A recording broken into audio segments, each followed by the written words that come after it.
If you crave the unknown, but fear the dark, then Delphi. After dawn is your sanctuary. As the first light of dawn breaks through the night, we embark on a journey into the mysteries that chill the spine. I'm your host, Jason King, and together, we'll explore the stories that lurk in the shadows. Each episode, we unravel chilling tales of unsolved crimes, police corruption, and heart-wrenching disappearances. Imagine a world where over 600,000 people vanished last year alone in the U.S., leaving behind only questions and heartache. Violent crime is on the rise, and the shadows grow longer each day. By joining us, you become a beacon for the voiceless, a light in the darkness. Together, we'll shine a light on society's darkest corners, uncovering the truths that hide in plain sight. From the eerie silence of abandoned buildings to the bustling streets where secrets are whispered, we leave no stone unturned. Tune in to Delphi After Dawn, where understanding is just a story away. Join us and let the journey begin. As we delve deeper, remember that every story has a heartbeat, a pulse that connects us all. We navigate through the labyrinth of human experience, seeking answers and shedding light on the unknown. So prepare yourself for a journey like no other, where every revelation brings us closer to the truth. Delphi. After Dawn is more than just a podcast. It's a community of seekers, united by curiosity and compassion. Together, we can make a difference, one story at a time. Join us and let the journey begin anew.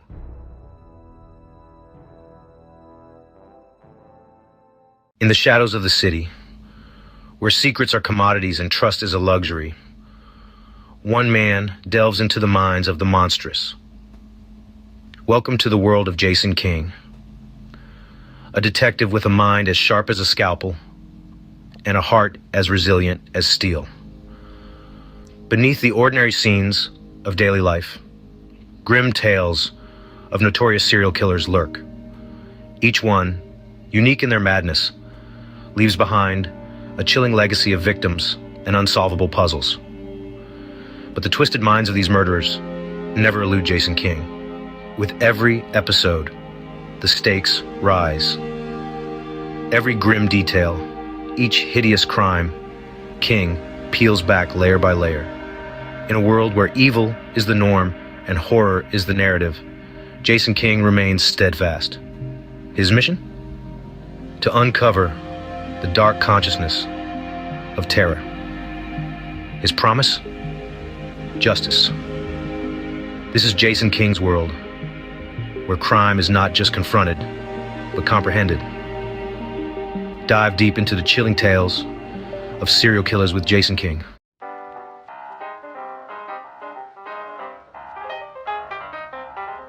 This video is for educational entertainment and documentary purposes. Viewer discretion is highly advised.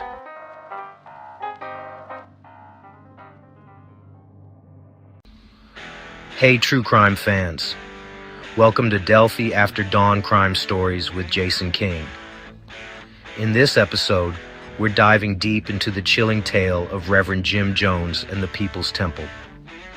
From his humble beginnings to becoming a pastor and ultimately a mass murderer. This story is not for the faint-hearted.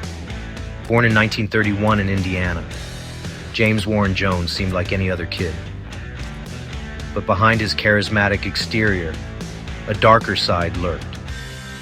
By the 1950s, he was preaching in Indianapolis, gaining a following with his fiery sermons and promises of a utopian society. But as the People's Temple grew, so did Jones's thirst for power and control. He moved his followers to California and eventually to the isolated jungle of Guyana, where Jonestown was born. It was here that his delusions of grandeur turned deadly.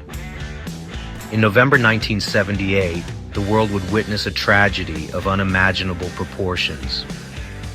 Over 900 men, women, and children lost their lives in a mass murder, suicide, orchestrated by Jones himself. This horrifying event is now etched in history as one of the darkest chapters of modern times. So fasten your seatbelts, because I'm about to take you on a wild ride of horror and mass murder. Remember, this film is for mature audiences only. Viewer discretion is highly advised. Thanks for tuning in to Delphi After Dawn. Crime Stories with Jason King. Stay safe and stay curious. At the time, constituents reached out to Ryan about their American family members living in a remote jungle in Guyana under the leadership of Jim Jones, the controversial pastor of the People's Temple. In an attempt to investigate, Ryan led a congressional delegation overseas, along with the team from NBC News, in hopes of meeting Jones and his followers. Speer was at his side. One of the tactics out there at People's Temple is to delay. They waited 3 days before getting permission to tour the compound that housed over 900 people. They were met with smiling faces and later cheering crowds. I think that all of you know that I'm here to find out more about questions that have been raised about your operation here. Whatever the comments are, there are some people here who believe that this is the best thing that ever happened to them in their whole life. Speer remembers that moment and feeling unsettled by the response. That same night, church members secretly began to pass notes to the delegation about their desire to leave. The next day, the team got to work. Now, do I both understand you to say that you both want to leave Jonestown on this date, November 18, 1978? Yeah. What is your wish today? To go back home. And where is home? U.S. When Jim Jones was questioned about losing members, he responded. People play games, friend. They lie. What can I do about lies? Anybody wants to get out of here can get out of here. Then on November 18th, the unthinkable happened. The delegation, including 15 defectors, were trying to leave the country when they were ambushed. Ryan and 4 others, including NBC News correspondent Don Harris and photojournalist Bob Brown, were killed. NBC soundman Steve Sung was wounded. Speer was shot 5 times at point-blank range. And back at the compound, Jones led more than 900 of his followers to their deaths after instructing them to drink a cyanide-laced beverage. Speer waited nearly 24 hours for medical attention and somehow, after sustaining life-threatening injuries, survived it all. Reverend Jones, how do you account for such an avid following as you seem to have? I'm principled and dedicated to my people. Fail to follow my advice, you'll be sorry. You'll be sorry. This is the way it is if it's what it ought to be. The American banners are nothing like these. Right, Jim? Yeah. Oh, we have row after row of these. Whole warehouse full. We even sell bananas now also because we're trying to make money. We need money so badly to take care of all of our family to save them.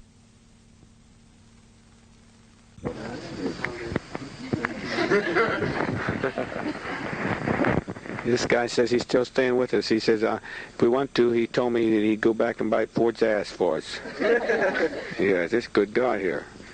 It was a mass murder that transfixed the world. The victims, almost 1,000 men, women, and children, who had followed Jim Jones, a charismatic church leader promising peace and love in the jungles of South America. The State Department ignored signs of trouble, and Jones had political connections. I'm from the United States government, and we're here to inquire into the health and the welfare of American citizens who are here. But California Congressman Leo Ryan and his 28-year-old staff attorney, Jackie Speer, were hearing something much darker. There were defectors who came out and were talking about physical abuse, sexual abuse, and that people were not allowed free will, that there was mind control involved. She had premonitions, leaving behind a letter to her parents. Mom and Dad, I love you. Should anything happen, be proud because my life has been filled with the love you have given me.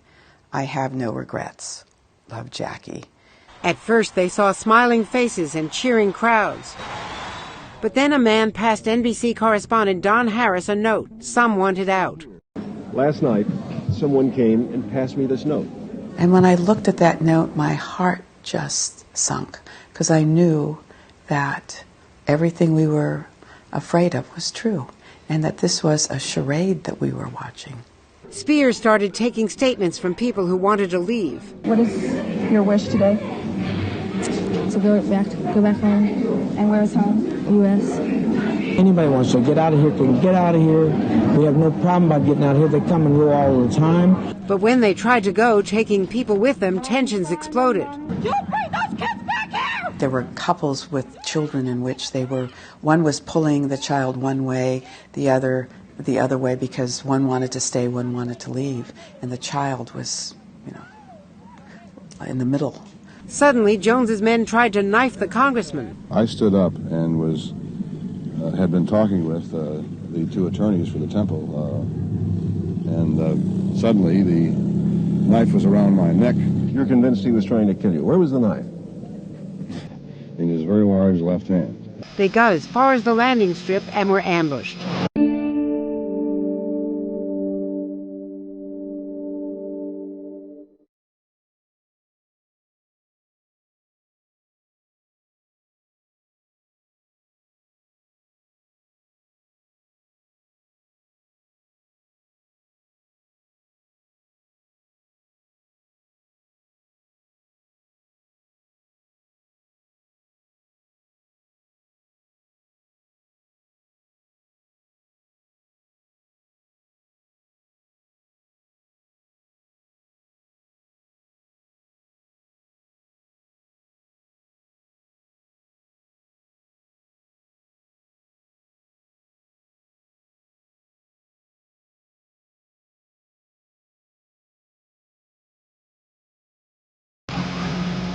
When they were ambushed.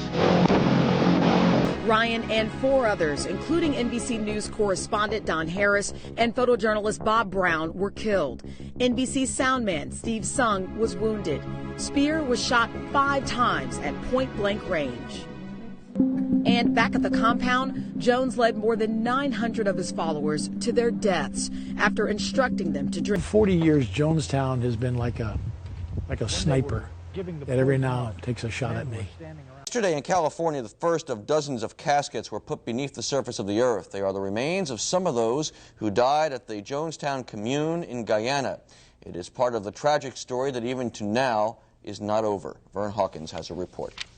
Just before dawn, a van carrying 50 victims arrived at Evergreen Cemetery. Inside, small pine boxes containing 45-inch steel caskets to be placed in cement crypts. These are the bodies of unidentified children. In place of names, just numbers on the boxes. This is the first of 248 unidentified followers to be buried here. Other cemeteries had refused. The containers were moved into the 60 by 80-foot mass grave, which will have a single marker. Relatives came to watch. Florence Brown's 4 grandchildren were never identified. She said they had to be here, somewhere. Freddie Lewis's entire family died in Guyana.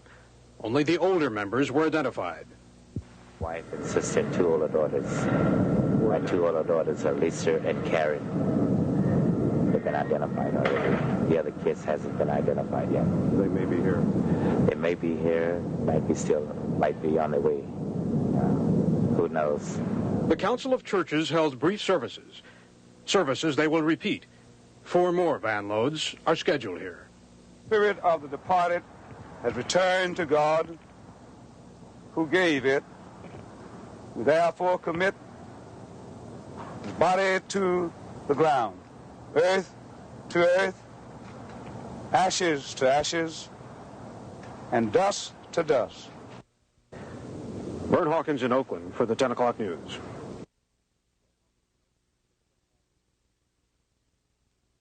The General Accounting Office has issued a report finding that Secretary of State Cyrus Vance acted properly in spending more than $4 million of taxpayers' money following last November's mass killings in Jonestown, Guyana. The money being used to recover the more than 900 bodies. Mary Tillison reports. The nightmare at Jonestown left more than 900 members of the People's Temple dead. Americans who had followed the Reverend Jim Jones into the Guyanese jungle in search of a better life. The confusion that followed their mass slaughter has turned into a massive expense for the U.S. government. The State Department so far has spent almost $4,400,000 airlifting the bodies out of Jonestown to Dover, Delaware. There will probably be more money spent burying several hundred bodies that remain at Dover unclaimed. Rhode Island Congressman Edward Beard asked the General Accounting Office to investigate whether taxpayers should have to bear that multi-million-dollar expense. The GAO report, made public today, says the Secretary of State apparently decided money spent in connection with the Jonestown massacre was in the national interest. While GAO concedes some may disagree with that decision, the Accounting Office found no legal basis for judging U.S. assistance to Guyana improper. The Justice Department has filed suit against the People's Temple to force it to reimburse taxpayers. Be the most hated man on the planet.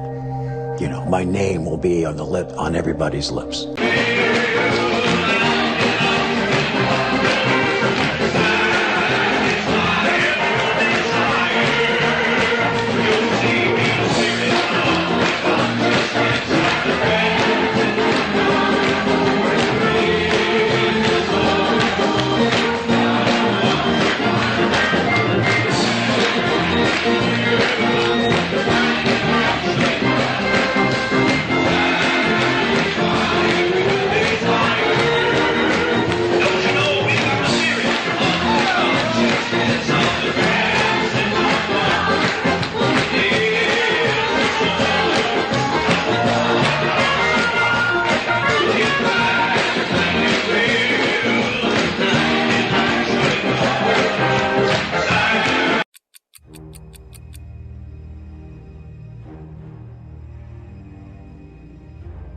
The year was 1927. The place, a forgotten corner of Indiana. A child was born. James Warren Jones, they called him. An unremarkable name. An unremarkable beginning. But this child, he wasn't like the others. He wasn't destined for a life of normalcy. He was destined for something far darker. Little did they know, this small-town boy, fueled by a hunger for power, would one day lead them all down a path of unimaginable horror.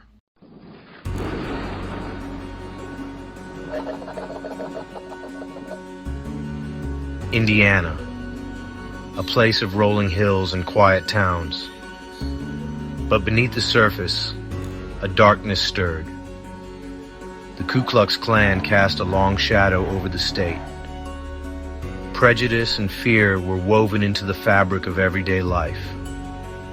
It was here, in this environment of hate, that Jim Jones learned his first lessons in manipulation. He saw how fear could be a weapon, how it could be used to control and dominate. He studied the tactics of the Klan, their methods of intimidation, their mastery of propaganda. He saw the power they wielded, and he craved it for himself.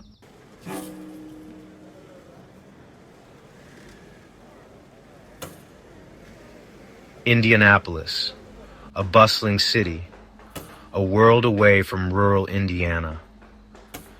It was here that Jim Jones began to build his empire. He founded his own church, a small, unassuming place called the People's Temple. He preached a message of love and acceptance. He welcomed everyone, regardless of race, creed, or social standing.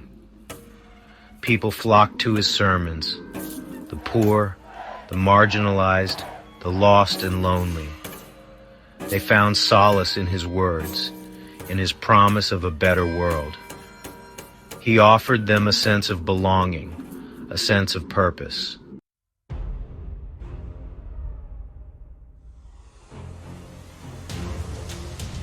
Childhood, a time of innocence, of wonder, not for Jim Jones. His childhood was a breeding ground for darkness. Born in the rural backwater of Crete, Indiana, he was a stranger in a strange land. His father, James Thurman Jones, was a broken man, physically scarred and emotionally distant, haunted by his experiences in World War I. Lynetta Putnam Jones, Jim's mother, was a woman of contradictions. Strong-willed and independent, she yearned for stability, for a traditional family life that seemed to elude her. She poured her energy into her son, desperate to provide him with the love and support that seemed to be missing from her own life.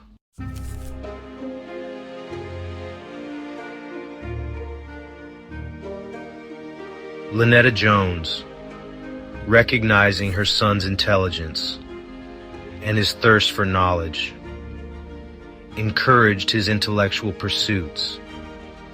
She saw in him a spark of greatness, a potential that transcended their humble beginnings. She pushed him academically, nurturing his love of reading and his burgeoning oratorical skills. She envisioned a bright future for her son, one far removed from the poverty and despair that surrounded them. But Lynetta's ambitions for her son were often at odds with the reality of their situation. Their relationship, while built on a foundation of love and support, was also marked by tension and conflict. Jim, acutely aware of his mother's sacrifices, felt the weight of her expectations. He craved her approval, her recognition of his own growing sense of self-importance. He sought to emulate the charismatic figures he encountered in the Pentecostal churches they frequented, captivated by their ability to command attention and inspire devotion. As Jim grew older, he became increasingly withdrawn, seeking solace in his books and his own thoughts.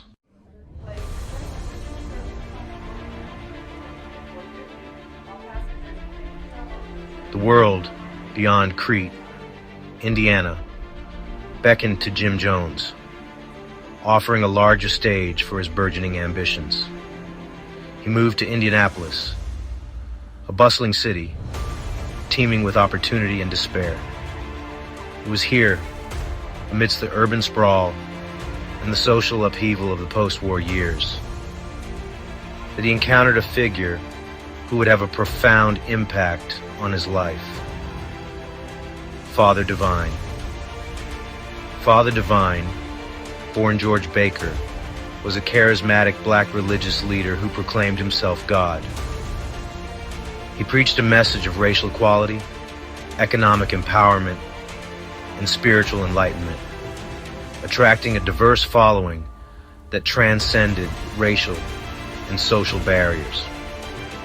His movement, the International Peace Mission movement, established heavens across the United States, offering food, shelter, and a sense of community to those marginalized by society.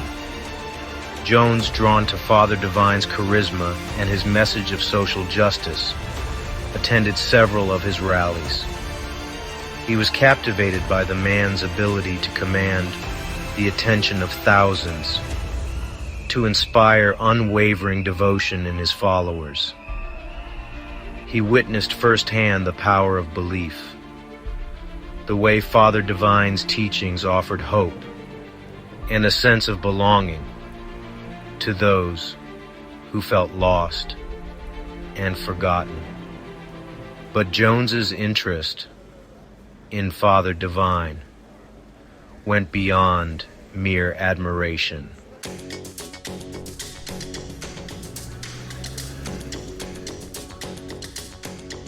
Indianapolis, in the 1950s, was a city of stark contrasts. Post-war prosperity coexisted with grinding poverty, and racial tensions simmered beneath the surface of everyday life. The city's African-American community, relegated to segregated neighborhoods and denied equal opportunities, faced discrimination and prejudice at every turn. It was a powder keg of frustration and resentment, ripe for the picking by anyone who could tap into the community's yearning for change and its hunger for hope. Jim Jones, with his sharp intellect and his growing understanding of the power of belief, recognized the opportunity that Indianapolis presented. He saw a city teeming with potential followers, people disillusioned by the empty promises of traditional religion and desperate for a leader who could offer them a better life. He understood the power of fear and resentment, the way these emotions could be manipulated to control and dominate.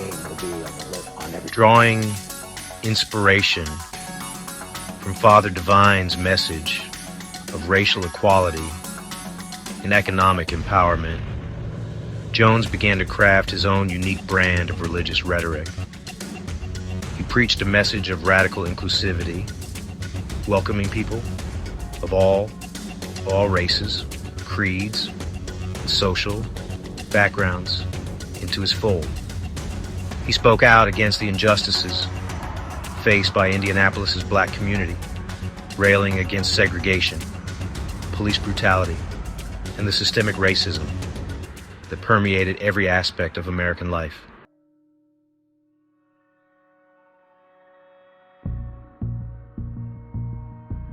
In 1955, Jim Jones founded his own church in Indianapolis. A small, unassuming storefront he christened the People's Temple.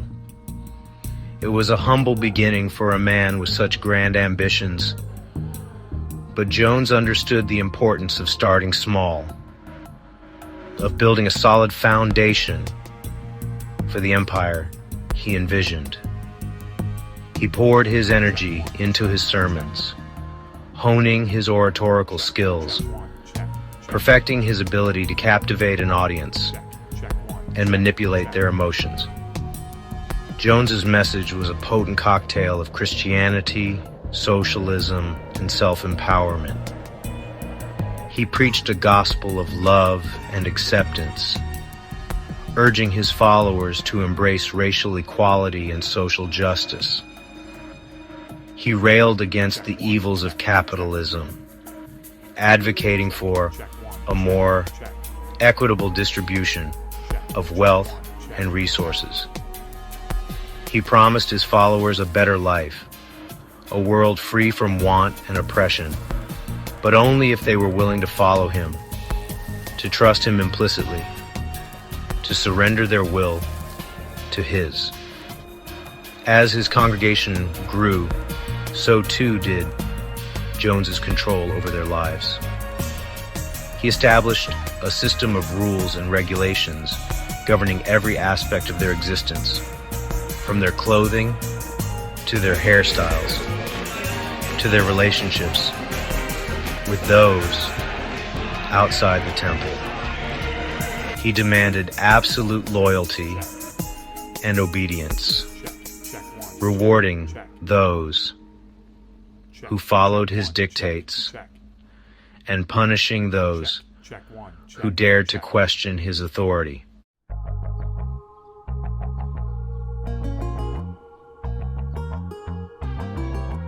Word spread like wildfire through Indianapolis.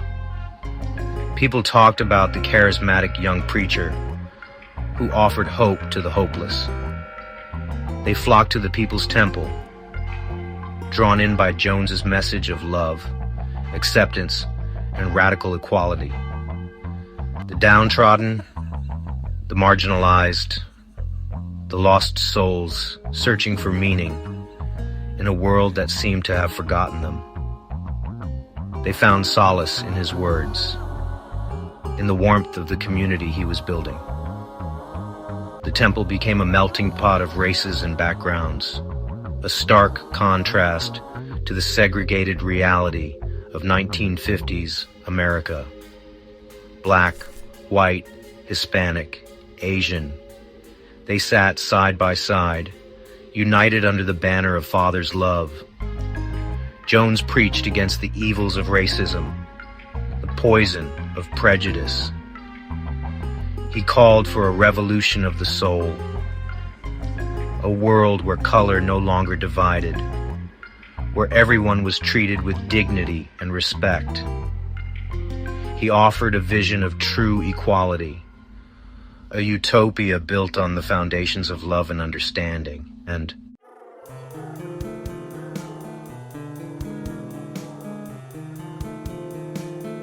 as the People's Temple grew, so did Jones's control. He demanded absolute loyalty and instilled fear of the outside world. He convinced them he alone held the key to their salvation. Bizarre rituals and public confessions solidified his control. Informants created paranoia and suspicion. Dissenters faced brutal punishment. He demanded to be called Father, controlling every aspect of their lives. Families were torn apart in the name of Father's love. Defectors faced Jones's wrath and enforcers.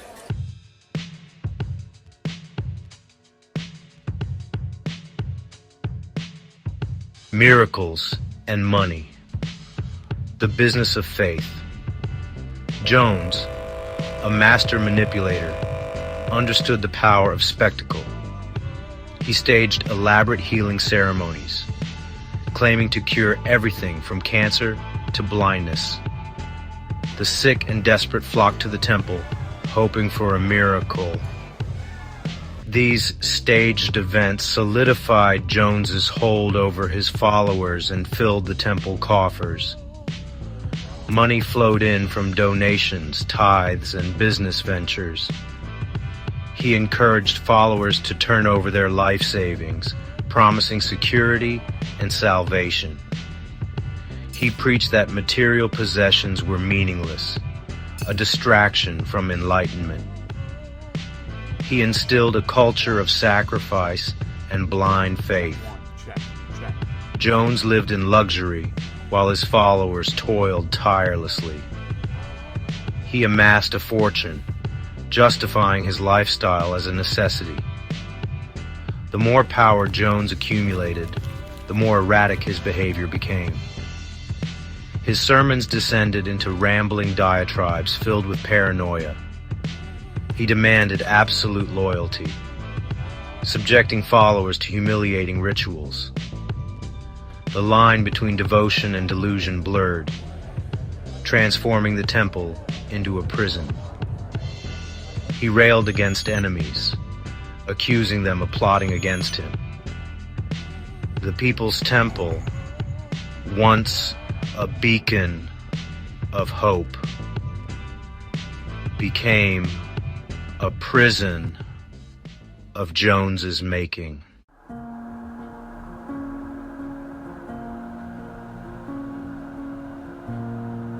From Indianapolis to Ukiah, a new promised land. By the late 1960s, Jones's grip on reality was slipping. His paranoia intensified, fueled by drugs. He spoke of a coming apocalypse, a nuclear holocaust. He convinced his followers to escape to Ukiah, California. He envisioned it as a sanctuary for the People's Temple. He ordered his followers to sell their possessions and follow him. Hundreds journeyed west, their faith in Father unshaken. Ukiah was far from the paradise Jones had promised. The temple purchased properties, housing followers in poor conditions. The work was hard, the days long, and the rules strict. Jones ruled with an iron fist, his paranoia growing. He monitored their lives, forbidding contact with the outside world. He implemented suicide drills, rehearsing for horrors to come. He preached of obedience and self-sacrifice. He demanded unwavering loyalty and complete surrender. He had become a god in their eyes. They were prepared to follow him anywhere, even to their deaths.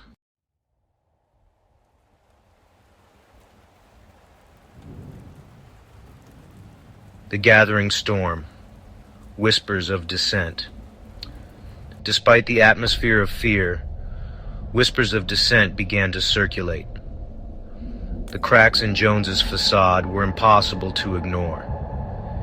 His erratic behavior alienated his followers. They had sacrificed everything, yet the promised utopia seemed further away. A growing number began to question Jones's motives. They had witnessed his cruelty firsthand. They had seen the fear in their fellow members. They had heard rumors of beatings and abuse. The seeds of doubt took root. Defections began, risking everything to escape. They carried harrowing stories of life inside the temple.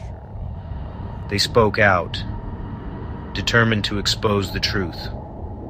Jones, enraged, lashed out, his paranoia growing. He saw enemies everywhere. He became increasingly isolated, surrounded by loyalists. He spoke of revolutionary suicide, a final act of defiance. Jones had become a prisoner of his own paranoia, and the People's Temple, once a beacon of hope, was about to become a tomb.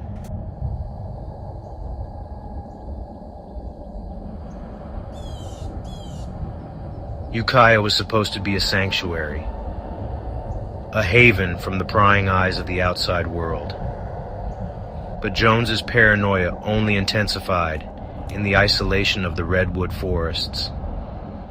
That place was San Francisco. In the mid-1970s, the People's Temple established a presence in the city. Jones, always a master showman, recognized the opportunity that San Francisco presented. But beneath the veneer of respectability, Jones's grip on reality continued to slip. My name will be... The People's Temple, once a beacon of hope, had become a prison of its own making.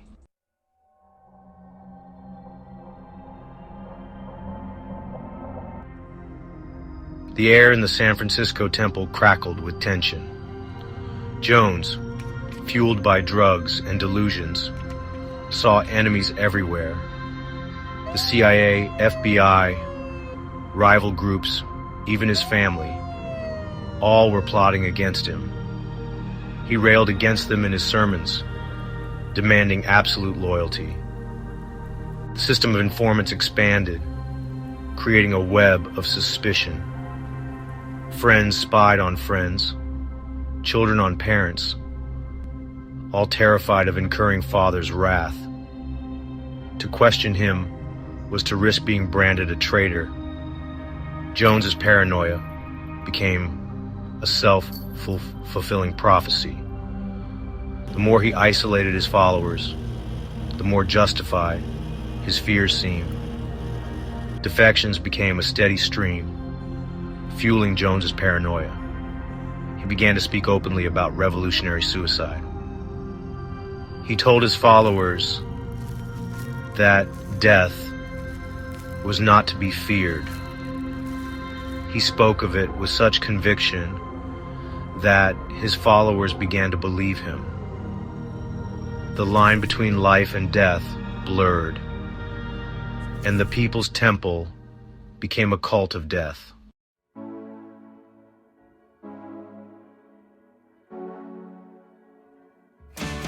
As Jones' grip on reality loosened, his grip on his followers tightened. He formed the Red Brigade, enforcing his will with guns and clubs. They patrolled the temple grounds, instilling fear. The White Knights began with whispers of attacks. Jones, over loudspeakers, roused followers with paranoia. He claimed safety required ultimate sacrifice. Rehearsals for death began. Jones forced followers to drink supposed poison. He had broken them.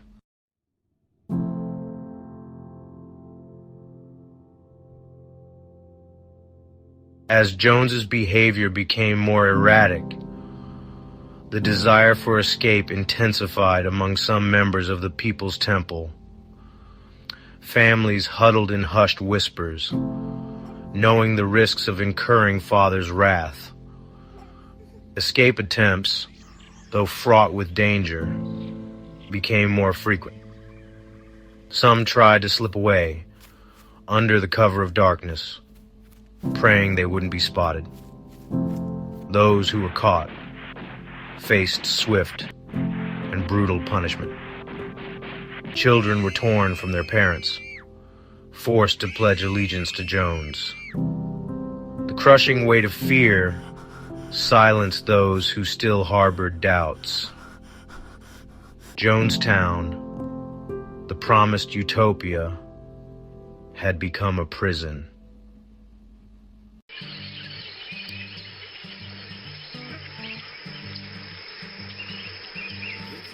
Jonestown, once a symbol of hope, it became a prison of despair. Carved out of the Guyana jungle, it was meant to be a socialist paradise. Instead, it became a prison, guarded and filled with fear, grueling work, scarce food, and constant surveillance defined life. Jones controlled everything, rewarding loyalty, punishing dissent.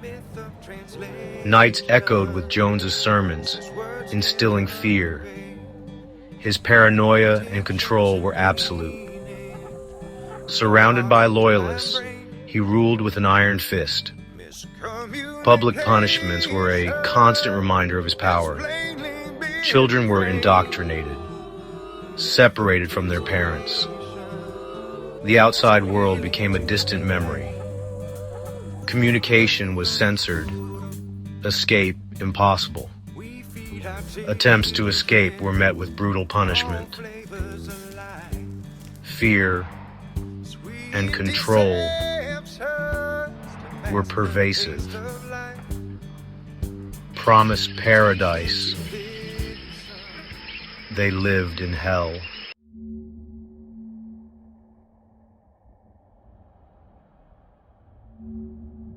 San Francisco was a powder keg. Whispers of the People's Temple's dark underbelly were starting to surface. Defectors shared their stories of abuse and manipulation. Journalists began to sniff around Jones's facade. The scrutiny grew more intense each day. Jones, paranoid, needed an escape route. His gaze fell upon Guyana, a country with a socialist government, vast tracts of undeveloped land far from prying eyes, the perfect solution for his utopia, a place where followers lived by his rules. He called it his Guyana Project, a new world order, free from corruption, a tropical paradise in harmony with nature, needs provided for, souls nourished by Father's love, promised freedom, equality, and purpose, a life dedicated to a better world. But beneath the utopian rhetoric, a darker truth festered. Guyana was about control, isolating followers from outside influence, creating a world where he was a god, a prison disguised as a paradise. Followers, blinded by faith and fear, marched willingly towards their doom.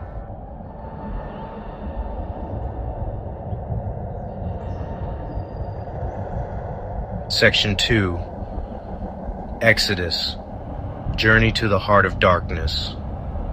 The exodus began slowly, a trickle of the most devoted, making their way to Jonestown. They were the pioneers, tasked with carving a civilization out of the dense wilderness. They toiled tirelessly under the scorching sun, driven by fear and faith. As the months passed, the trickle became a flood. Plane loads of temple members arrived, their lives now under Jones's control. But the paradise Jones had promised was nowhere to be found. The living conditions were cramped, the food scarce, the work endless. Jones, isolated in his compound, ruled with an iron fist. His voice, amplified over loudspeakers, was a constant presence. The jungle, once a symbol of freedom, had become a cage.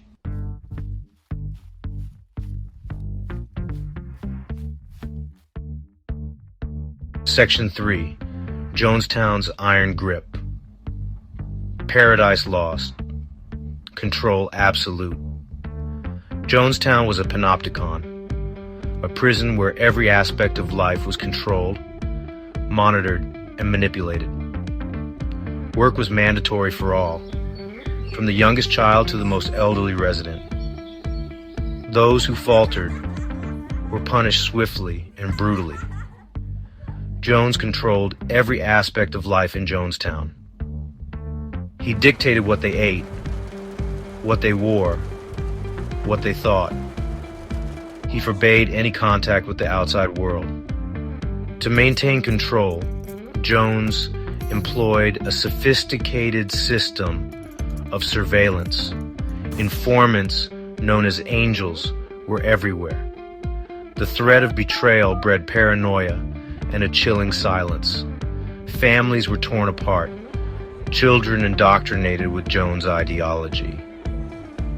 He encouraged relationships outside of marriage to weaken family bonds. He demanded absolute loyalty and devotion. He had become a god in their eyes, and they were prepared to follow him into the abyss.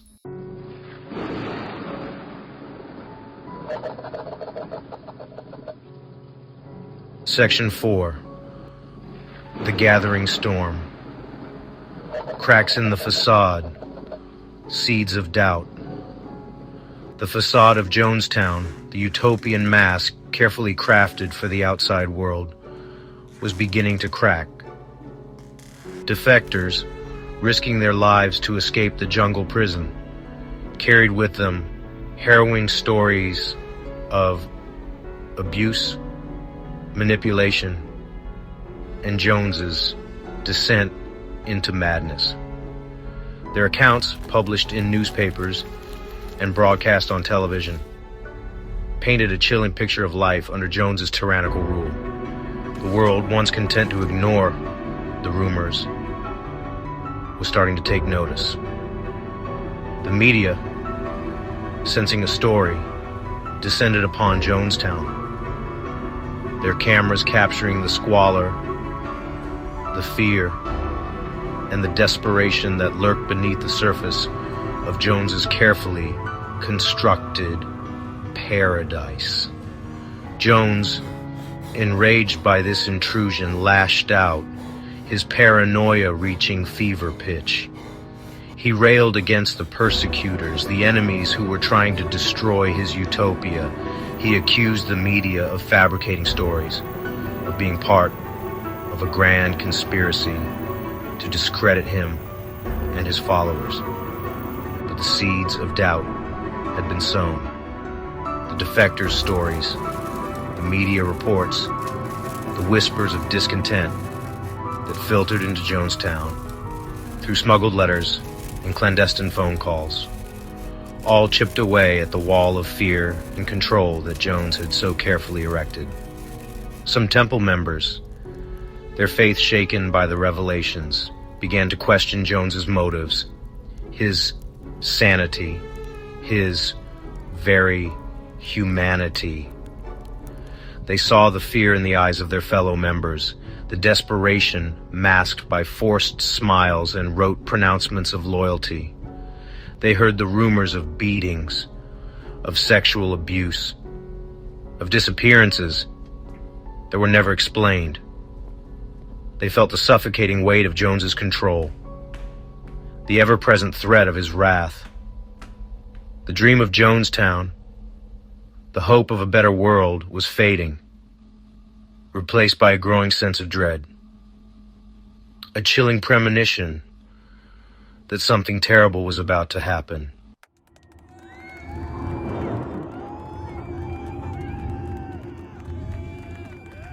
News of turmoil in Jonestown reached Congressman Leo Ryan, a California Democrat. Concerned by abuse allegations, Ryan decided to investigate firsthand. He assembled a delegation of journalists, relatives, and a legal team. Their mission: to uncover the truth and help those wanting to leave. Jones allowed the visit, hoping to counter negative press. He orchestrated a stage-managed tour, hiding darker truths. Some members slipped notes to reporters, pleading for help. As Ryan's delegation prepared to leave, they were ambushed. Ryan, 3 journalists, and a temple member were killed. The massacre was a catalyst, leading to a horrific mass suicide.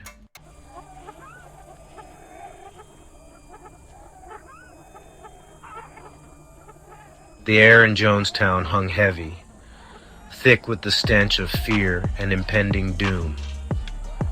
The jungle fell eerily silent, as if even nature itself held its breath. The sun cast long, grotesque shadows across the settlement.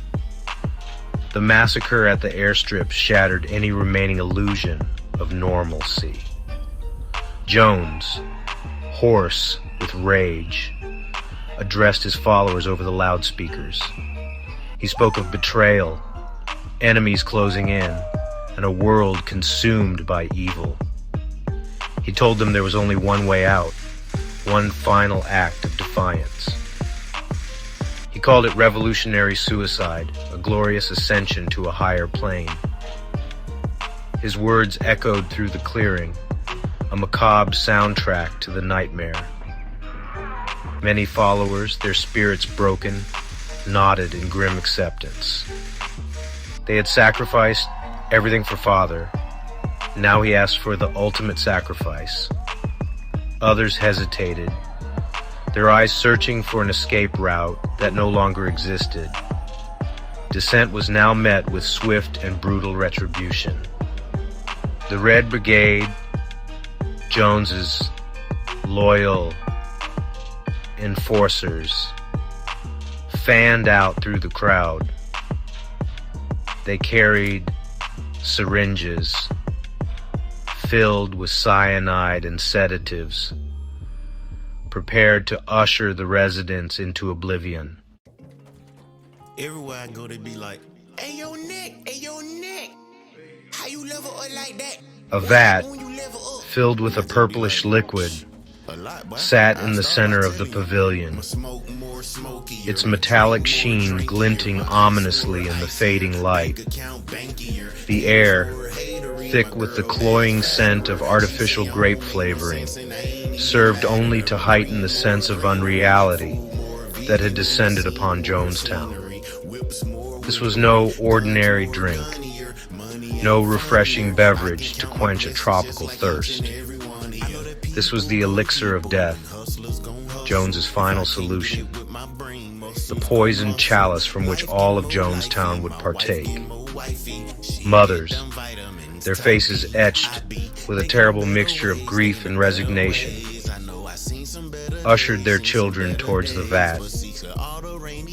their voices trembling as they repeated Jones's pronouncements. Their words hollow echoes of a madness they no longer questioned. They told their children not to be afraid, that this was the only way to escape the evils of the outside world, the only way to be reunited with Father in a paradise beyond the reach of pain and suffering. The children, their innocence a stark contrast to the unfolding horror, cried out for their mothers, their small voices lost in the cacophony of sobs, pleas, and the chillingly calm instructions issued over the loudspeakers. Some went willingly, their young minds unable to comprehend the finality of what was happening. Their trust in the adults around them, in the man they called Father, still tragically intact. Others resisted, their small bodies writhing in the grasp of the adults, tasked with administering the deadly concoction, their screams echoing through the clearing. A chorus of innocence sacrificed on the altar of Jones's madness. As the sun dipped below the horizon, casting Jonestown in an eerie twilight, the scene took on a nightmarish, almost ritualistic quality. The loudspeakers blared hymns, their cheerful melodies a jarring counterpoint to the gruesome spectacle unfolding below. Jones, his voice amplified, his words laced with a terrifying calm, orchestrated the deaths of his followers like a conductor leading an orchestra. His movements a grotesque parody of a man conducting a sacred ceremony. The poisoned chalice passed from hand to hand, became a symbol of Jones's absolute power, a testament to the depths of his delusion and the tragic consequences of unquestioning faith.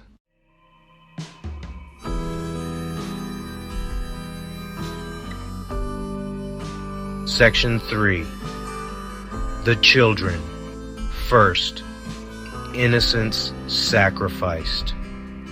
The cries of the children pierced the humid night air, a stark counterpoint to the hushed whispers of the adults around them.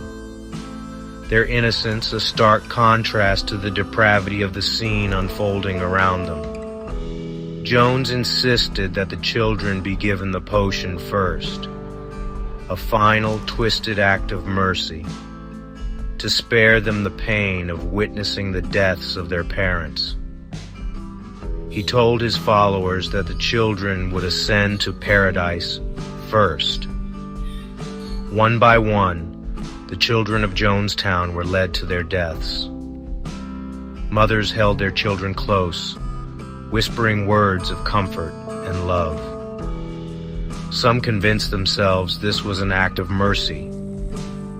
Others understood the true horror, but felt powerless to resist. The silence after the last child had taken the poison was deafening. Jones spoke of sacrifice, of revolution, of a world reborn. But his words rang hollow, drowned out by the cries of the dead.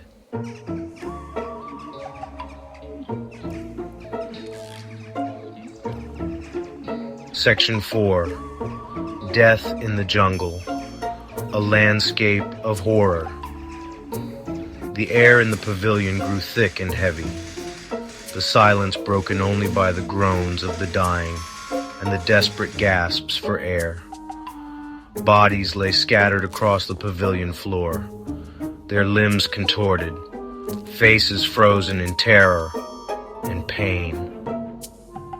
Jones, his voice hoarse but steady, urged his followers to embrace death and join him in paradise.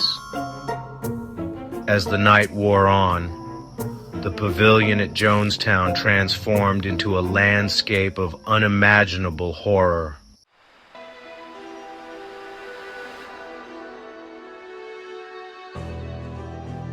Section 5. Legacy of a Madman. Echoes of Jonestown. The sun rose over Jonestown, casting a pale, sickly light on the carnage. The silence, broken only by the buzz of flies and the cries of carrion birds, was deafening. The world outside, oblivious to the horror, continued to spin, unaware of the scale of the tragedy.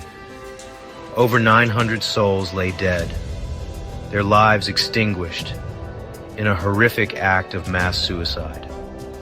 News of the Jonestown massacre sent shockwaves across the globe. The world, struggling to comprehend the scale of the tragedy, recoiled in horror. How could such a thing happen? How could so many be persuaded to take their own lives, to murder their own children? The answers lay buried in the rubble of Jonestown, in the twisted wreckage of a mind consumed by paranoia and power. The legacy of Jonestown is a complex and troubling one. It stands as a stark warning against the dangers of unchecked charisma and the seductive power of cult leaders. It is a reminder that paradise often comes at a terrible price, and that freedom, once surrendered, can be a terrible thing to reclaim. But Jonestown is also a story of resilience, of the enduring strength of the human spirit. It is a story of those who escaped, who survived to tell their tales, their voices trembling with outrage and grief. It is a story that demands to be heard, a cautionary tale for a world still grappling with the seductive allure of cults. The echoes of Jonestown, faint but persistent, continue to reverberate through the decades.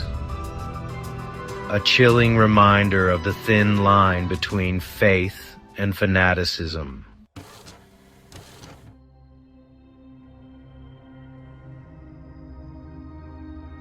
Section 1. The world reacts. Horror, disbelief, and the search for answers. The news spread like wildfire, engulfing the globe in horror and disbelief. Images flickered across screens, showing the tragedy's scale. Bodies lay strewn across a pavilion, lifeless eyes staring vacantly. Men, women, and children, faces frozen in death, were victims of a man-made catastrophe. A man-made apocalypse born of madness and manipulation. The world grappled with the enormity of the Jonestown massacre. How could so many be driven to such a horrific act? How could a charismatic leader orchestrate such deaths? Questions swirled, demanding answers, but they seemed elusive. The media scrambled to make sense of the tragedy.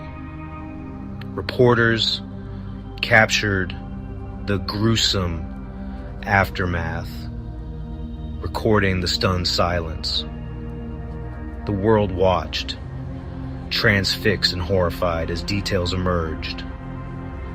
The search for answers took many forms.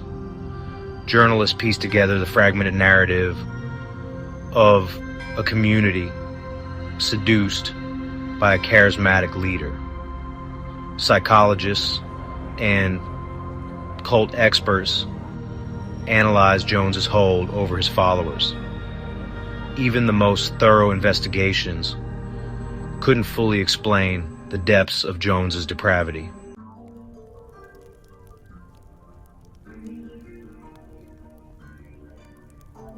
Section 2. Unhealed wounds, survivors, families, and the lingering trauma. The survivors of Jonestown, haunted by memories, carried physical and emotional scars. Families struggled with grief and anger, their loved ones' dreams extinguished. The trauma left an indelible mark, on the American psyche, shattering illusions about cults. Survivors and families honor their loved ones, sharing stories to prevent future tragedies. Their resilience and hope serve as a testament to the human spirit.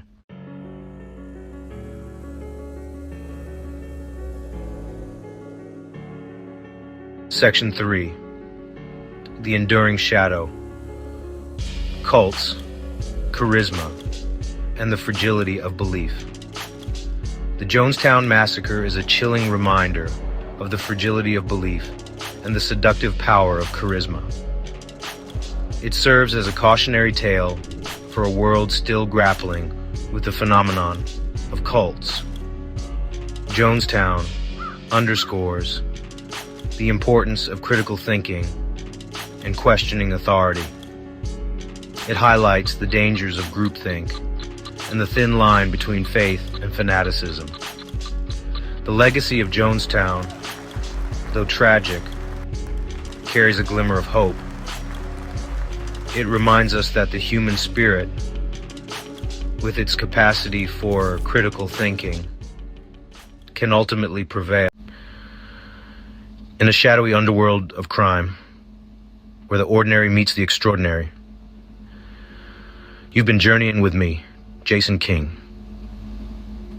We've dissected the minds of some of the most notorious serial killers, peeling back the layers of their darkest secrets. Every shadowy corner we've turned, every chilling confession we've analyzed, has been a step deeper into the abyss. But remember, the abyss also gazes back. So, brace yourself as we prepare to dive even deeper. Next time, we'll unravel a tale so twisted it will make your spine tingle with anticipation.